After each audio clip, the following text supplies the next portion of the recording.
Le lundi à Jérusalem. Comme il avait été convenu au préalable, Jésus et les apôtres se réunirent, ce lundi matin de bonne heure, chez Simon à Béthanie. Après une brève conférence, ils partirent pour Jérusalem. Les 12 restèrent étrangement silencieux pendant le trajet pour aller au temple, ils ne s'étaient pas remis des expériences de la veille. Ils étaient dans l'expectative, craintifs et profondément affectés par un certain sentiment de détachement résultant du soudain changement de tactique du maître auquel s'ajoutait l'instruction qui leur avait été donnée de ne s'engager dans aucun enseignement public durant toute cette semaine de la Pâque. Le groupe descendit le mont Olivet, Jésus en tête, et les apôtres suivant de près dans un silence méditatif. Tous, sauf Judas Iscario, ne pensaient qu'à une chose, que va faire le maître aujourd'hui? Quant à Judas, il était absorbé par cette seule pensée, que vais-je faire? Vais-je rester avec Jésus et mes associés ou me retirer? Et, si je les quitte, comment romprai-je? La matinée était magnifique lorsque ces hommes arrivèrent au temple vers 9 heures. Ils se rendirent aussitôt dans la grande cour où Jésus enseignait si souvent. Après avoir salué les croyants qui l'attendaient, Jésus monta sur l'une des estrades réservées à l'enseignement et commença à parler à la foule qui s'assemblait. Les apôtres s'écartèrent un peu et attendirent les événements. 1. L'épuration du temple. Un immense trafic commercial s'était développé en liaison avec les offices et les cérémonies du culte au temple. Il y avait le commerce consistant à fournir des animaux appropriés pour les divers sacrifices. Bien que les fidèles eussent la faculté d'apporter leurs propres offrandes, le fait subsistait que les animaux ne devaient présenter aucune tare, au sens de la loi lévitique interprétée par les inspecteurs officiels du temple. Bien des fidèles avaient subi l'humiliation de voir leur animal, supposé parfait, rejeté par les examinateurs du temple. La pratique se généralisa donc d'acheter les animaux sacrificiels au temple même. Il y avait bien à proximité, sur le mont Olivet, divers fournisseurs chez qui l'on pouvait se les procurer, mais la coutume s'était établie de les acquérir directement dans les parcs à bestiaux situés dans le temple. L'habitude de vendre toutes sortes d'animaux sacrificiels dans les cours du temple s'était développée graduellement. Des affaires très actives et procurant d'énormes profits avaient ainsi vu le jour. Une part des bénéfices était réservée au trésor du temple, mais la majeure partie en revenait indirectement aux familles des grands prêtres au pouvoir. La vente des animaux dans le temple prospérait, car, si un fidèle y achetait un animal, bien que le prix en fût assez élevé, il n'avait plus de taxes à payer et il était sûr que le sacrifice proposé ne serait pas rejeté, sous prétexte que l'animal était réellement ou théoriquement taré. De temps à autre, on augmentait, d'une manière exorbitante, les prix demandés aux gens du peuple, spécialement durant les grandes fêtes nationales. À un certain moment, les prêtres avides allèrent jusqu'à exiger l'équivalent d'une semaine de travail pour un couple de pigeons que l'on aurait normalement vendu aux pauvres pour quelques deniers. Les fils d'Anna avaient déjà commencé à installer leurs boutiques dans l'enceinte du temple, sur ces mêmes emplacements de marché qui subsistèrent jusqu'à leur démolition, par la populace, 3 ans avant la destruction du temple lui-même. Mais le trafic des animaux sacrificiels et de diverses marchandises n'était pas la seule manière dont les cours du temple étaient profanés. On avait développé, à l'époque, un vaste système de banque et de change, qui se pratiquait jusque dans l'enceinte du temple et s'était instauré de la manière suivante. Durant la dynastie hasmonéenne, les Juifs avaient frappé leur propre monnaie d'argent, et la pratique s'était établie d'exiger que la taxe d'un demi-sicle et tous les autres droits du temple fussent payés avec cette monnaie juive. Cette réglementation rendait nécessaire l'octroi de licences à des changeurs de devises pour qu'ils fournissent des cycles orthodoxes de frappe juive en échange des nombreuses sortes de monnaies circulant en Palestine et dans d'autres provinces de l'Empire romain. L'impôt du temple, payable par tout le monde, excepté les femmes, les esclaves et les mineurs, était d'un demi-sicle, une monnaie de la taille d'une pièce d'argent de 10 cents, mais 2 fois plus épaisse. À l'époque de Jésus, les prêtres avaient également été exemptés de l'impôt du temple. En conséquence, du 15 au 25 du mois précédant la Pâque, des changeurs accrédités dressaient leurs baraques dans les principales villes de Palestine en vue de fournir aux Juifs la monnaie appropriée pour payer les taxes du temple à leur arrivée à Jérusalem.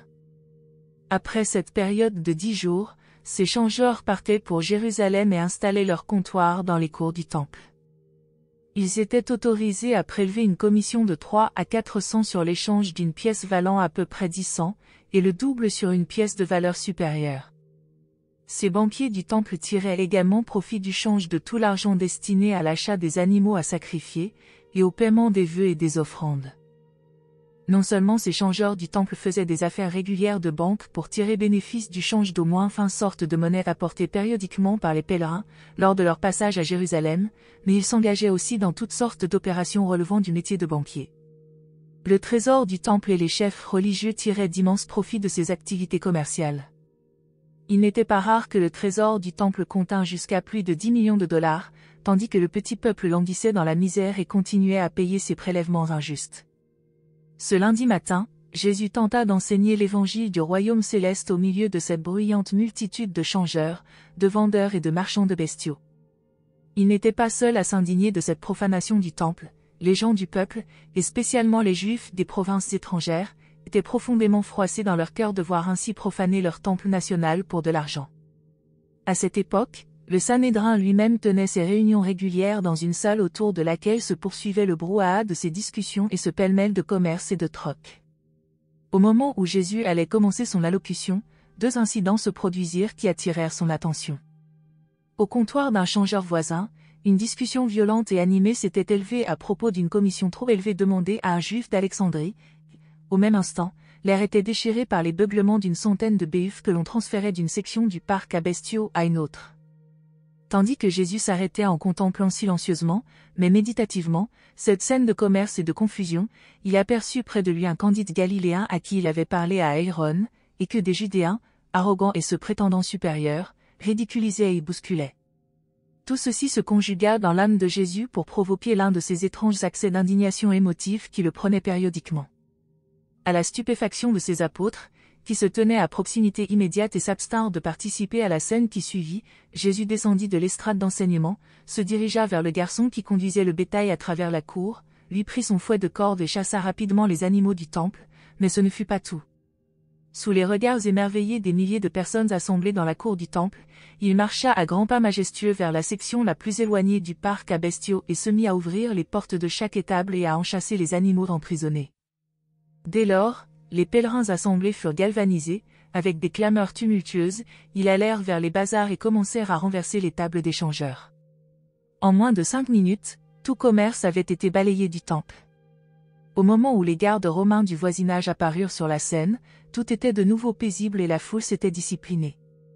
Remontant sur l'estrade des orateurs, Jésus s'adressa à la multitude et dit, « Vous avez assisté, aujourd'hui, à ce qui est annoncé dans les Écritures. Ma maison sera appelée une maison de prière pour toutes les nations, mais vous en avez fait un repère de voleurs. » Avant qu'il ait pu en dire davantage, des hosannas de louanges éclatèrent dans la grande assemblée. Bientôt, une bande de jeunes gens sortit de la foule pour chanter des hymnes de reconnaissance, parce que les marchands profanes et les spéculateurs avaient été chassés du temple sacré. Entre-temps, certains prêtres étaient arrivés sur la scène et l'un d'eux dit à Jésus, « N'entends-tu pas ce que disent les enfants des Lévites ?» Et le maître répondit, « N'as-tu jamais lu que la louange est sortie parfaite de la bouche des enfants et des nourrissons ?» Durant le reste de la journée, tandis que Jésus enseignait, des gardes établis par le peuple veillèrent à tous les porches et ne permirent à personne de transporter même un récipient vide à travers les cours du temple. Quand les chefs religieux et les scribes eurent vent de ces événements, ils furent abasourdis. Ils eurent d'autant plus peur du maître et furent d'autant plus résolus à l'exterminer. Mais ils étaient fort embarrassés, ils ne savaient comment le mettre à mort, car ils craignaient beaucoup les foules, qui approuvaient maintenant si ouvertement l'expulsion des spéculateurs profanes. Durant toute la journée, qui fut tranquille et paisible dans les cours du temple, la foule écouta les enseignements de Jésus et fut littéralement suspendue à ses paroles. Cet acte surprenant de Jésus dépassait la compréhension de ses apôtres. Ils furent tellement déconcertés par cette action soudaine et inattendue de leur maître que, durant toute cette scène, ils restèrent en groupe compact près de l'estrade des orateurs, ils ne firent pas le moindre geste pour participer à l'épuration du temple.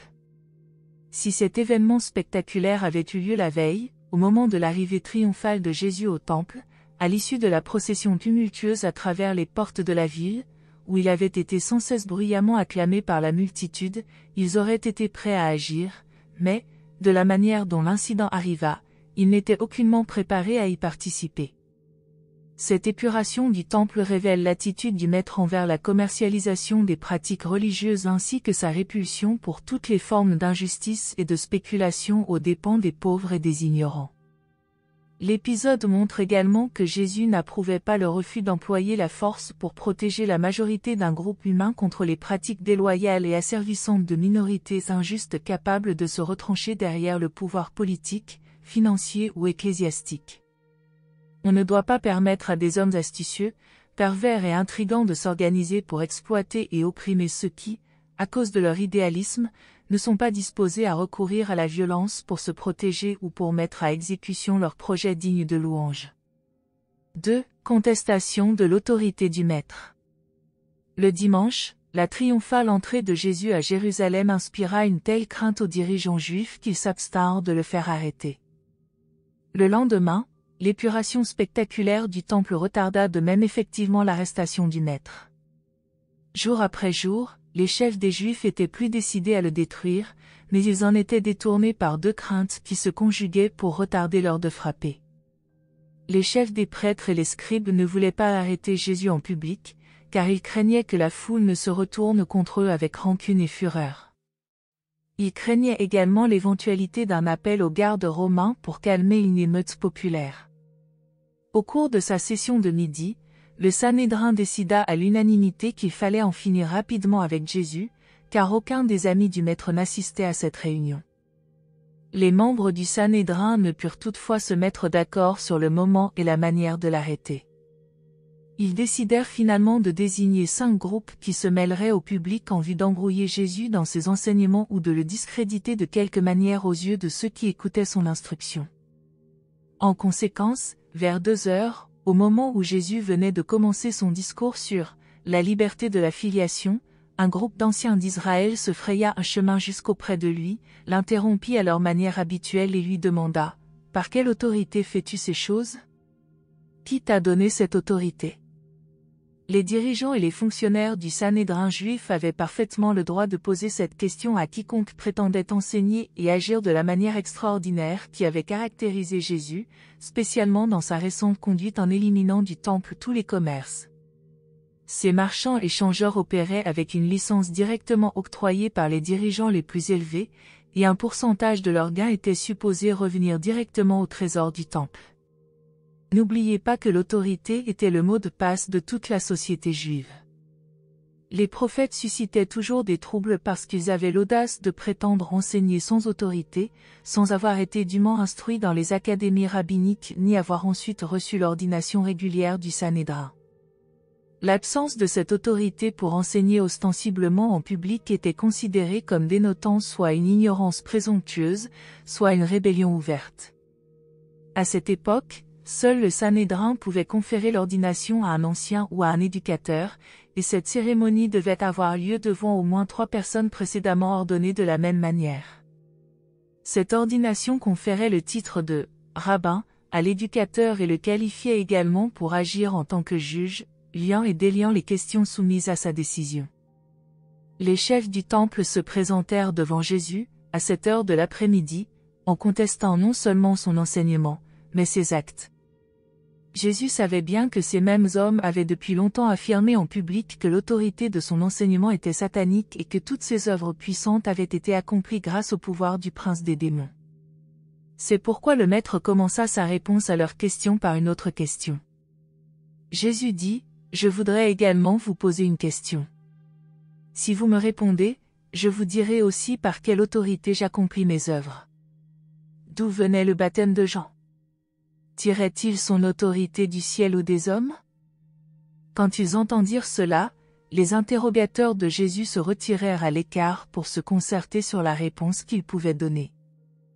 Ils avaient pensé embarrasser Jésus devant la foule, mais maintenant ils se trouvaient eux-mêmes fort confus devant les auditeurs alors assemblés dans la cour du temple.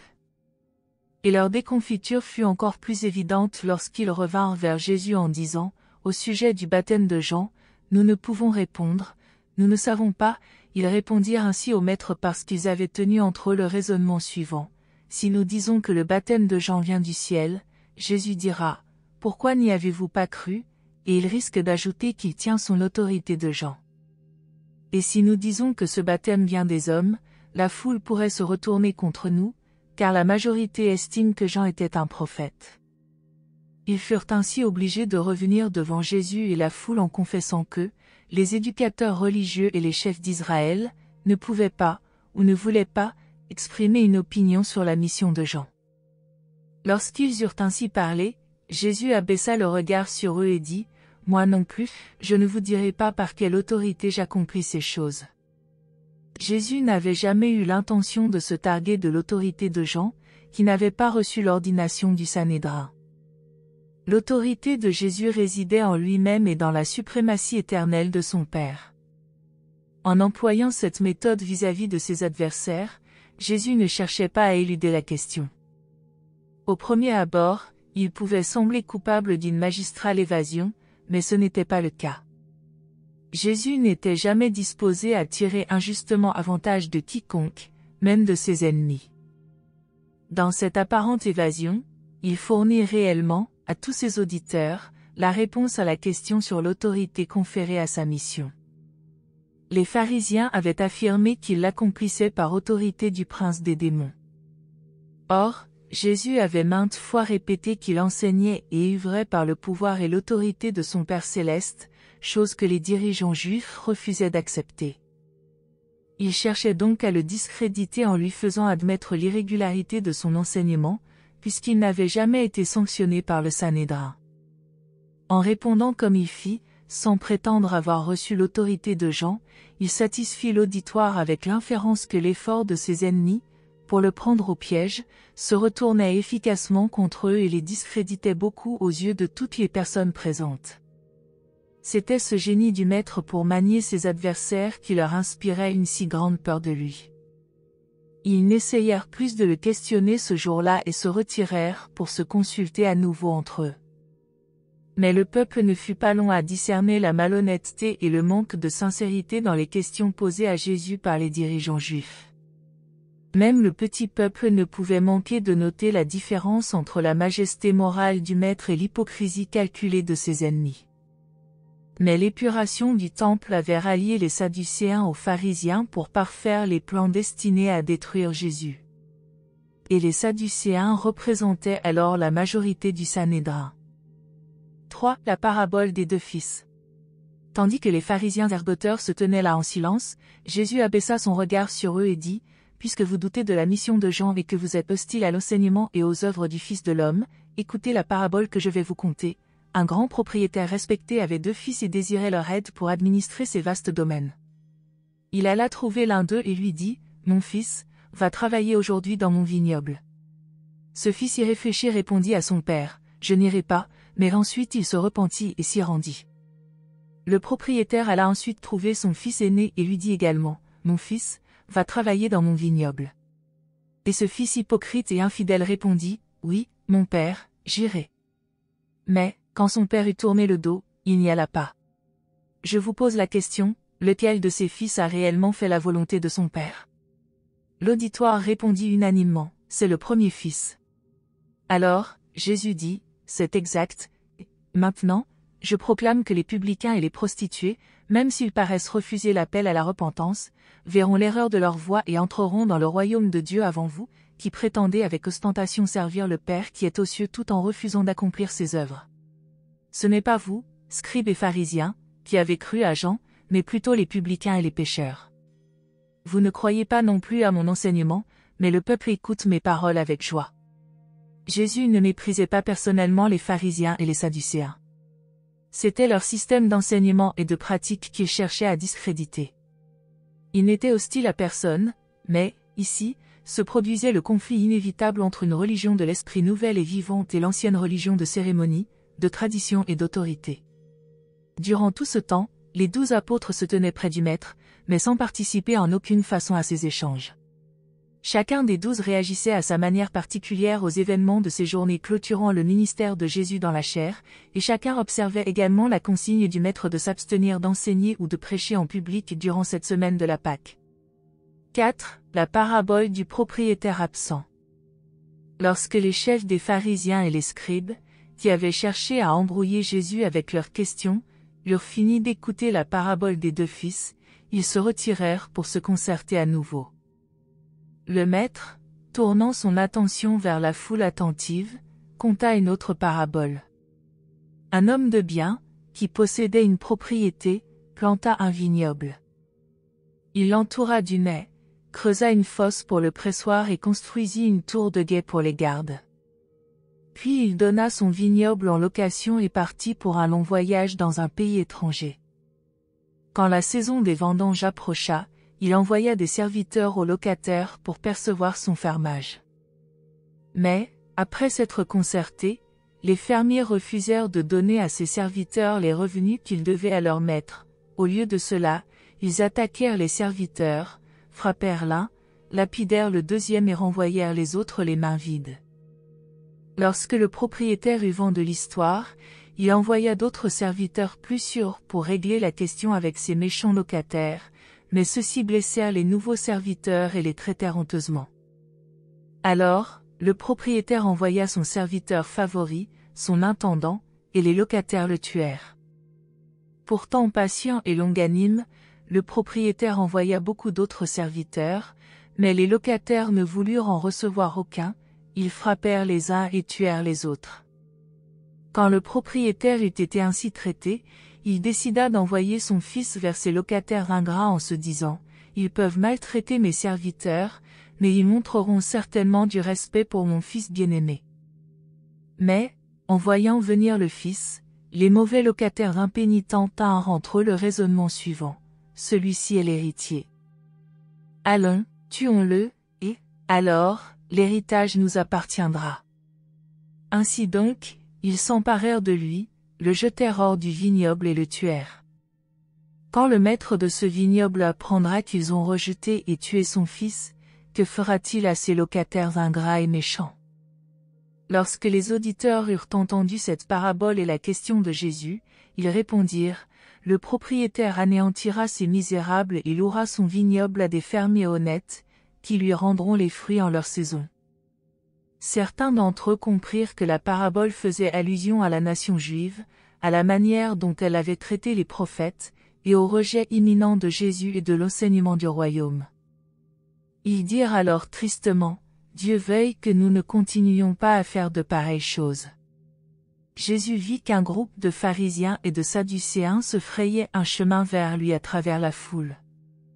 Il s'arrêta un moment, jusqu'à ce qu'ils se fussent approchés, et dit alors, « Vous savez comment vos pères ont rejeté les prophètes, et vous savez bien que, dans votre cœur, vous avez résolu de rejeter le Fils de l'homme. » Puis, promenant un regard inquisiteur sur les prêtres et les anciens qui se tenaient près de lui, Jésus dit, « N'avez-vous jamais lu dans les Écritures l'histoire de la pierre que les bâtisseurs avaient rejetée et qui devint la pierre angulaire quand le peuple la découvrit? Je vous avertis donc une fois de plus que, si vous continuez à rejeter cet évangile, le royaume de Dieu vous sera bientôt enlevé pour être donné à un peuple disposé à recevoir la bonne nouvelle et à produire les fruits de l'esprit. Cette pierre comporte un mystère, car quiconque tombe sur elle sera brisé en morceaux, mais sauvé, mais celui sur qui elle tombera sera réduit en poussière, et ses cendres seront dispersées aux 4 vents. » Quand les pharisiens entendirent ces paroles, ils comprirent que Jésus faisait allusion à eux et aux autres dirigeants juifs. Ils avaient grande envie de s'emparer de lui sur-le-champ, mais ils craignaient la multitude. Toutefois, ils furent tellement irrités par les paroles du Maître qu'ils se retirèrent pour se consulter de nouveau sur la manière de le faire périr. Ce soir-là, les pharisiens et les sadducéens s'entendirent pour essayer de le prendre au piège le lendemain. 5. La parabole du festin de mariage. Après que les scribes et les dirigeants se furent retirés, Jésus s'adressa de nouveau à la foule assemblée et conta la parabole du festin de mariage. Il dit : On peut comparer le royaume des cieux à un roi qui donna un festin de mariage pour son fils et dépêcha des messagers pour appeler ceux qui avaient été préalablement invités à la fête, en disant « Tout est prêt pour le dîner de mariage au palais du roi ». Or, beaucoup de ceux qui avaient autrefois promis d'y assister refusèrent maintenant de s'y rendre. Quand le roi apprit le rejet de ces invitations, il envoya d'autres serviteurs et messagers avec ces mots « Dites à tous ceux qui étaient invités, de venir, car, voici, mon dîner est préparé. Mes béhufs et mes bêtes grasses sont tués, et tout est prêt pour le mariage imminent de mon fils. » Mais, de nouveau, les invités sans égard traitèrent à la légère l'appel de leur roi et allèrent leur chemin, l'un à sa ferme, l'autre à sa poterie et d'autres à leurs marchandises. D'autres encore ne se contentèrent pas de marquer ainsi du dédain pour la convocation du roi, mais se révoltèrent ouvertement, s'emparèrent des messagers du roi, les maltraitèrent honteusement et même en tuèrent quelques-uns. Quand le roi s'aperçut que ses invités choisis, même ceux qui avaient accepté son invitation préliminaire et promis d'assister à la fête de mariage, avaient finalement rejeté son appel, s'étaient révoltés, puis avaient attaqué et assassiné ses messagers spéciaux, il entra dans une violente colère. Alors, le roi insulté mobilisa ses armées et celles de ses alliés, puis leur ordonna d'anéantir ces meurtriers rebelles et d'incendier leur cité. Après avoir puni ceux qui avaient méprisé son invitation, il fixa un nouveau jour pour le festin de mariage et dit à ses messagers, « Les premiers invités au mariage n'étaient pas dignes de ma sollicitude. Allez maintenant aux croisées des chemins et sur les grandes routes, même au-delà des limites de la ville, et invitez tous ceux que vous rencontrerez, même les étrangers, à venir assister au festin de mariage. » Les serviteurs allèrent donc sur les grandes routes et dans les lieux écartés, ils rassemblèrent tous ceux qu'ils rencontrèrent, bons et mauvais, riches et pauvres, de sorte qu'enfin la salle du mariage fut remplie de convives de bonne volonté. Lorsque tout fut prêt, le roi entra pour examiner ses hôtes. À sa grande surprise, il vit un homme sans habit de noces. Or, le roi avait généreusement fourni des habits de noces pour tous ses invités.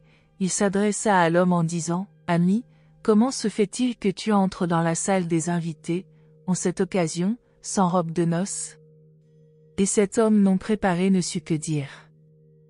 Alors, le roi dit à ses serviteurs, « Chassez cet écervelé de ma maison et faites-lui partager le sort de tous ceux qui ont dédaigné mon hospitalité et rejeté mon appel.